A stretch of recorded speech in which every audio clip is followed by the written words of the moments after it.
did quasi-governmental bodies like the World Trade Organization.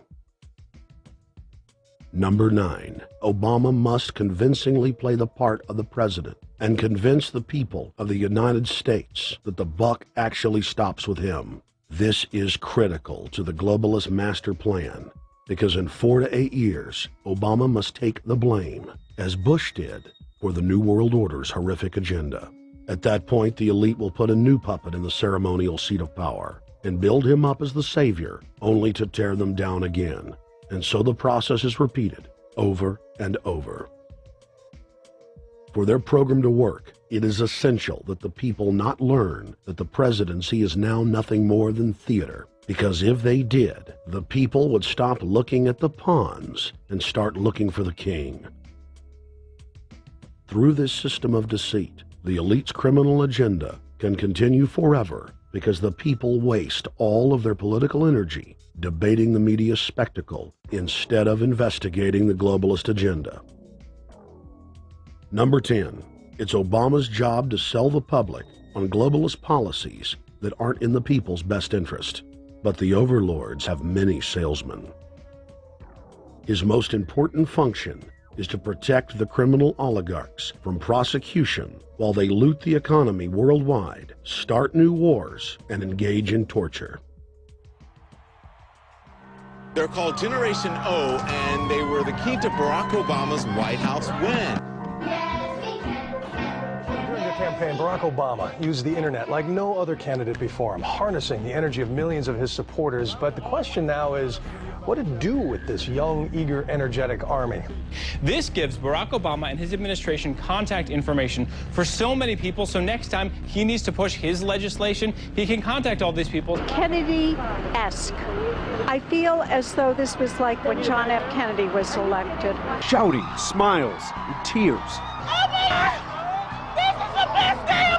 It was the scope of Obama's victory that was most impressive.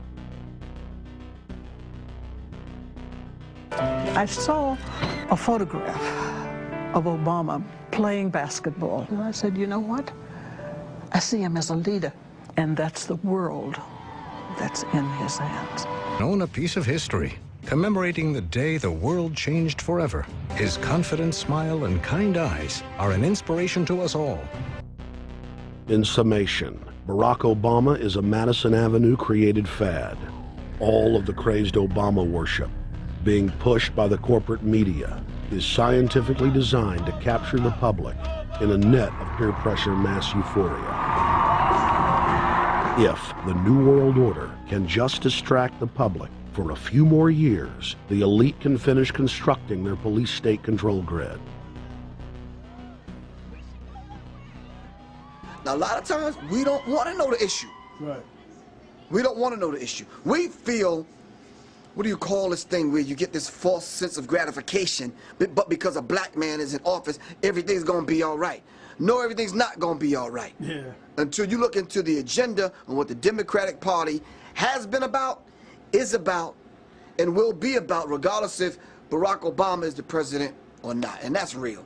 Barack Obama is the perfect Trojan horse. He makes the people feel like they finally have a place at the table, even as he betrays them. I won't have to worry about paying my mortgage. Oh, it's such a blessing to see you, Mr. President. Thank you for taking time out of your day. Never in my life would think that this would ever happen. Sadly, many Obama supporters can't see what's right in front of their faces because they've already invested their very identity in this artificially created cult movement. Throughout history, it has happened over and over again. People turn their intellect over to cult of personality mass movements, and it's happening again. The evidence presented in this film is documented fact, and those that ignore what history has taught us do so at the peril of us all. As frightening as the information in this film is, there are many things we can do to stop the globalist agenda dead in its tracks. First, we expose the cult of Obama for what it is, a sad hoax. Next, realize that we are all being propagandized 24/7. Investigate all information for yourself, be it political parties, the media, or this film. Be aware of the tricks that the elite use, like the staging of false flag terror attacks and other crises. Rediscover the Constitution and Bill of Rights. Promote a culture of true liberty. There is a reason the internationalists are attempting to destroy the sovereignty of all 50 states. They know it is one of the biggest threats to their domination. The federal government has been completely hijacked by foreign interest, and more than 25 states have recognized this fact and are moving to block the New World Order at the state level by declaring their 10th Amendment powers. But most important of all, there is a huge awakening taking place in the United States and across the world against the globalist agenda. Free people everywhere are joining together and saying no to corruption and tyranny and no to world government. This is the center of endurance, and endurance is what wins wars. Not how many people you kill, but how long can you endure? George Washington lost almost every battle he had, but he endured. He out-endured the British, and that's how the battle was won, endurance. And each and every one of you watching this, every single one of you, is just as important as the people who were our founding fathers. You are just as important as the Sons of Liberty who met in the 1770s to philosophize about freedom, to philosophize about a republic, to philosophize about a truly free country with a republic. There's 1 billion people on the planet. It only takes one to change it. Are you the one? There may be everybody in your classroom bugging out. Your whole school may be on fire with kids wild and bringing guns. But are you the one? Nature has a way of abundance. Nature puts out a lot of stuff looking for the one. So if you're going to go along with the trend of let's just kill each other, let's disrespect each other, then you're part of nature's plan as well, to be part of just the excess. But if you think more of yourself than just being the excess, you'll do more for yourself. Are you the one? Everybody's not gonna make it, but you have an opportunity to save yourself. Well, we don't have to look back thousands or even hundreds of years to see how dangerous this present-day situation is. We can look back to Bolshevik Russia. We can see the takeover by the Bolsheviks talking about the people's revolution, talking about the positive change. And Lenin came in and then Stalin.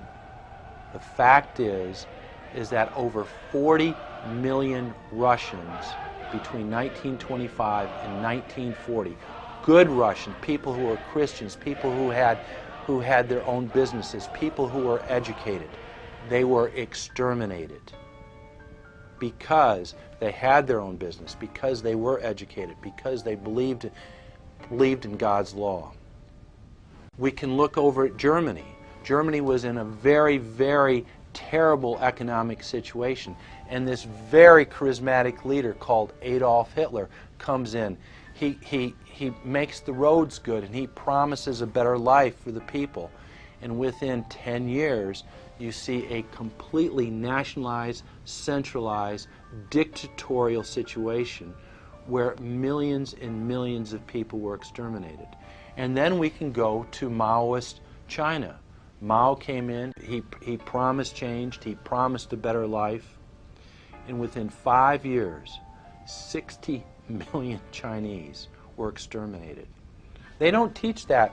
They don't teach that in the schools these days, and it wasn't that long ago. And I pray to God that this will not happen in the United States. And the way it won't happen is if you and your friends and all of us together take action to say no. This country is too precious. It's too wonderful. It's too good of a place to lay down as a victim.